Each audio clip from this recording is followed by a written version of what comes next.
রাধে রাধে বন্ধুরা, কেমন আছো তোমরা সবাই? আশা করি অনেক ভালো আছো।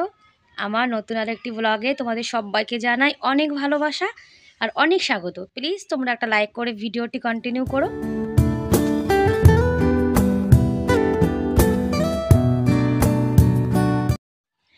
আর সকালে কিন্তু অনেক সকালে ঘুম থেকে উঠেছিলাম, উঠে আলুর দম রান্না করেছি।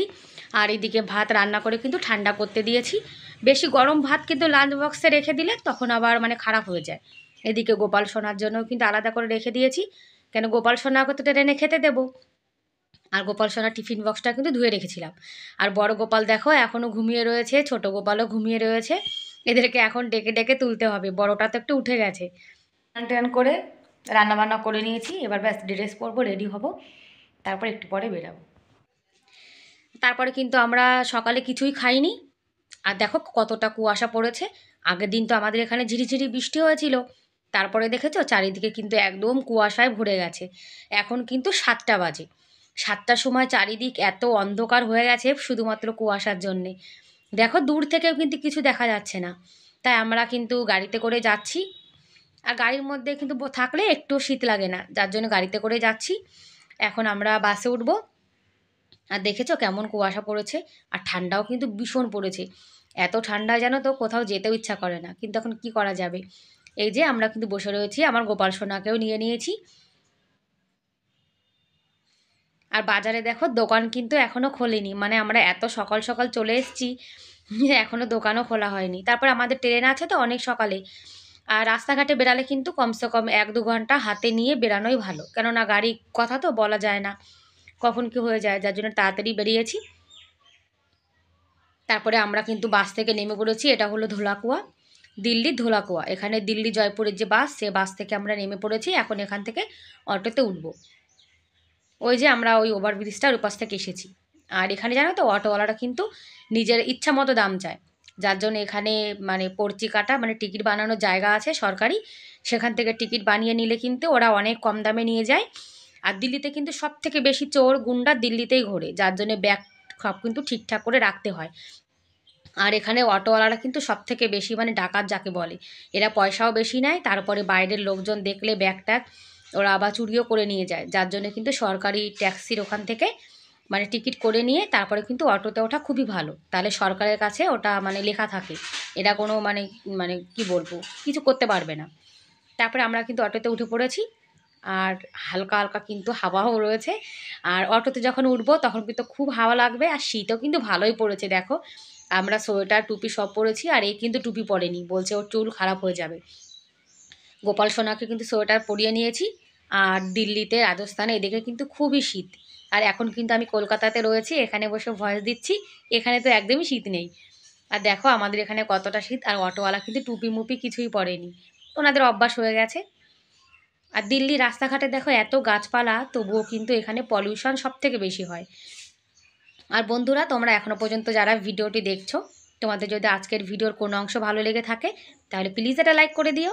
আর আমার চ্যানেলে তোমরা আছে যারা নতুন আর ভিডিওটি দেখছো, তোমরা কিন্তু চাইলে আমার চ্যানেলটিকে সাবস্ক্রাইব করে আমার এই ছোট্ট পরিবারের পাশে থেকে যেতে পারো। আর এই কাজটি যারা অলরেডি করে দিয়েছো তাদেরকে অসংখ্য ধন্যবাদ। তোমরা এভাবে আমার পাশে থেকো, আমাকে সাপোর্ট করো। আর এদিকে তো ক্রিসমাস পরের দিন, আজকে তো 24 তারিখ, আজকে হলো 24শে ডিসেম্বর। আর 25 তারিখ উপলক্ষে কিন্তু 25শে ডিসেম্বর উপলক্ষে এই যে ক্রিসমাস ট্রি, তারপরে সান্তাক্লজ সব কিন্তু এখানে রেডি করে রেখে দিয়েছে, সুন্দর করে সাজিয়েছে। আর দিল্লিতে কিন্তু প্রাইভেট কার সব থেকে বেশি, যার জন্য দিল্লিতে পলিউশন সব থেকে বেশি হয়। আর আমার সোনা তোমাদেরকে একটু দেখাচ্ছে যে ও কেমন লাগছে, তোমরা দেখো। তারপরে আমরা চলে এসেছি, এটা হলো নিউ দিল্লি স্টেশন। এখান থেকে কিন্তু আমরা হাওড়া দুরন্ত ট্রেনে বসবো। আর এখানে জানো তো ফোন টোন কিন্তু অনেক সাবধানে রাখতে হয়, দিল্লিতে অনেক চোর ঘোরে। যদি তুমি একটুখানি অন্য মনস্ক হয়ে যাও, ঝম করে কিন্তু আবার ফোন ব্যাগ সবই চুরি হয়ে যাবে, যার জন্য সবসময় ব্যাগ ফোন সব জিনিসের খেয়াল রাখতে হয়। এদিকে আমার ব্যাগটার না হ্যান্ডেলটা খারাপ হয়ে গেছিলো, যার জন্য ওই লোকটা দেখেছে, বলছে দাও আমি ঠিক করে দিই। আর ব্যাগ খারাপ হওয়ার সঙ্গে সঙ্গে কিন্তু ব্যাগটা দেখো ঠিকও হয়ে গেছে। এরা এখানে লক্ষ্য রাখে যে কার ব্যাগ খারাপ হলো কি না, কিন্তু এটা কিন্তু একদিকে ভালো। আর এই যে ট্রেন একটা দাঁড়িয়ে রয়েছে, এই ট্রেনটা কোথায় যাবে? বারাণসীতে যাবে। আর আমাদের শিয়ালদা স্টেশনে যেমন অনেক ভিড়, অনেক লোক, দিল্লিতে কিন্তু একদমই ভিড় নেই, একদম মানে কি বলবো, ফাঁকা, অত ভিড় নেই। আর শিয়ালদা কিন্তু বেশি ভিড়। আর চলে এসছে আমাদের ট্রেন, দেখো, হাওড়া দুরন্ত। এটা কিন্তু নন এসিতেই যাবো আমরা, শীতকালে কিন্তু এসিতে যাওয়ার কোনো দরকারই নেই। চলে এসছে হাওড়া দুরন্ত, এটাতে বসেই কিন্তু আমরা যাবো সোজা হাওড়াতে। হাওড়াতে গেলে জানো তো একটু অসুবিধা হয়, হাওড়াতে যাও, সেখান থেকে আবার ট্যাক্সি ধরে আবার শিয়ালদাতে আসো, সেখান থেকে আবার বনগাঁতে, মানে একটু মানে কি বলবো, অনেক কষ্ট হয়ে যায়। সব থেকে শিয়ালদা নেমে সেখান থেকে বাসে করে আসা কিন্তু সব থেকে ভালো। আর ট্রেন কিন্তু আমরা 12টা 40-এ বসবো, আর পরের দিন 10:30টার সময় নামিয়ে দেবে। আর আমাদের কিন্তু উপরে সিট, তার নিচের লোকটাকে বলেছিলাম যে আমার ছেলের, এই যে লোকটা, ওনাকে বলেছিলাম যে আমার ছেলের পায়ে ব্যথা, তা বলেছে কোনো ব্যাপার নেই দিদি ভাই, তুমি নিচে শুয়ে পড়ো রাত্রে, যদি তোমাদের উপরে ভালো না লাগে নিচে শুতে পারো, কোনো ব্যাপার না। আর ছেলে মানুষ তো, ছেলে মানুষ উপরে নিচে যে কোনো কোথাও শুয়ে থাকতে পারে, কোনো ব্যাপার হয় না। আর ছেড়ে দিয়েছে আমাদের ট্রেন, আমরা এখন যাচ্ছি আমাদের গন্তব্যের দিকে। ট্রেনে বসে জানো তো মানে ভালো তো লাগে না, কেননা আমি আর আমার ছেলে রয়েছি, আমার বর কিন্তু যায়নি। আমি আর আমার ছেলে যাব, আর আমার বর কিন্তু পরে যাবে। আমি কিন্তু অনেকবারই এরকম একা একা এসেছি, যার জন্য আমারও ভয় লাগে না, কিন্তু অনেকে একটু প্রথম প্রথম তো একটু ভয় লাগে। আর ছোট বাচ্চা থাকলে কিন্তু অসুবিধা হয়, আমার বাচ্চা তো বড় হয়ে গেছে। আর আমার গোপাল সোনাকে কিন্তু আমাদের সঙ্গেই নিয়ে এসেছি। ব্যাস ট্রেন ছেড়ে দিয়েছে, এখন আমরা গুটি গুটি পায়ে এগিয়ে যাচ্ছি। আর আমার ছেলে কিন্তু খুবই খুশি বাড়িতে যাওয়ার জন্য, জানো তো। ওর মানে মানে কোথাও ঘুরতে গেলে, তারপরে বিশেষ করে ওর দিদা মানে দিদুনের বাড়িতে গেলে ওর বেশি ভালো লাগে। আমার গোপাল সোনা বসে রয়েছে, রোদ্দুরে বসিয়ে রেখেছি। আর ট্রেনের মধ্যে জানো তো একদমই কিন্তু শীত নেই। আমরা ভেবেছিলাম হয়তো ট্রেনে অনেক শীত লাগবে, কিন্তু সেই হিসাবে একদমই শীত লাগেনি। কেননা জানলা দরজা সবই বন্ধ ছিল তো, যার জন্য শীত মানে মনে হয়নি। আর ওদিকে ওটা কিন্তু যমুনা, যমুনা নদী। নদীটা খুব সুন্দর লাগছিল, কিন্তু ভিডিওটা বানাতে পারিনি।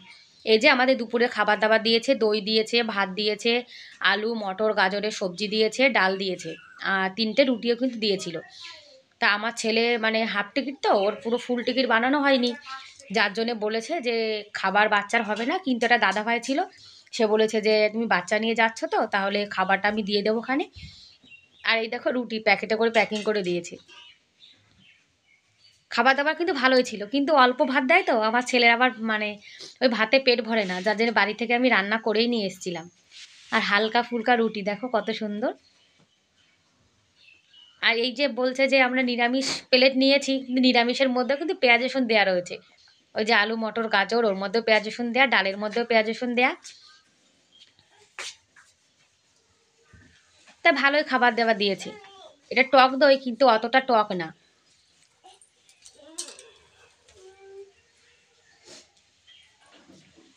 আর আমার ছেলে যে খাওয়া শুরু করে দিয়েছে। আমি বাড়ি থেকে ভাত নিয়ে এসেছি, কেননা ট্রেনে যা ভাত দেয় এতে তো আমারও পেট ভরবে না। আর রুটি দিয়ে কিন্তু ভালোই হয়েছে, রুটি খেলে পেটটা ভরে যায়।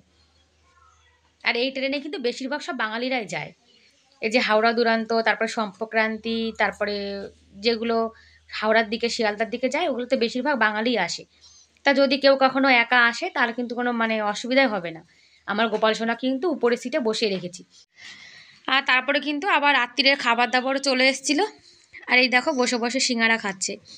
আর এই যে রাত্রিরের খাবার আবার কিন্তু ভাত দিয়েছে, রুটি দিয়েছে, আর ডাল দিয়েছে, আর একটা যেন কিসের তরকারি দিয়েছে আমার এখন মনে পড়ছে না, দাঁড়াও ছেড়ে খুলুক তারপরে বলছি।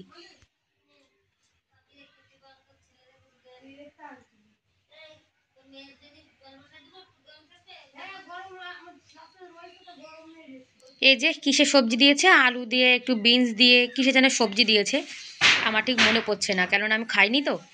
আবার কিন্তু ডাল দিয়েছে, সেই দুপুরের ডালটাই মনে হয় দিয়ে দিয়েছে। ওই যখন ট্রেন কানপুরে এসেছিল সেখান থেকে কিন্তু খাবারটা তুলেছে। আর এখন ছেলে খাওয়া দাওয়া করে নেবে, আর আমি রুটি খেয়ে নেব। আর লবণও কিন্তু দিয়েছে, কিন্তু এবার আর দই দেয়নি। তারপরে আমার ছেলের জন্য আবার আলাদা করে কিন্তু একটা প্লেটও দিয়ে গেছে। ওই যে বলেছিল যে সঙ্গে বাচ্চা রয়েছে, যার জন্য বাচ্চার জন্য এক্সট্রা কিন্তু আবার ভাত দিয়ে গেছিলো, জানো তো। ব্যাস বন্ধুরা, তাহলে আজকের মতো এ পর্যন্তই। দেখা হবে পরের ভিডিওতে, ততক্ষণ ভালো থেকো। Bye bye.